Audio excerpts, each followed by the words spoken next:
Hello, it's Brandon, and today we're going to teach you how to add discounts to your shop. So the first thing you're going to want to do is go to Catalog, go to Discounts, add a new cart rule. So we're going to say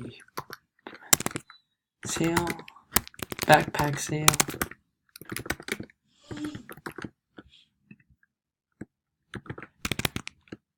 so Winter, let's just say Backpack is the code you guys want to enter for the backpacks. Highlight, status, yes. We're going to want to put conditions, limit to a customer. Nope. Put the date that it's valid, now maximum, minimum amount 50. Actions, free shipping, yes.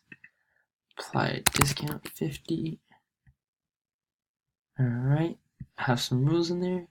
Save and stay. And we have successfully created a discount for our shop. Go straight to discounts. Go into cart rules, you could see that the discount is working.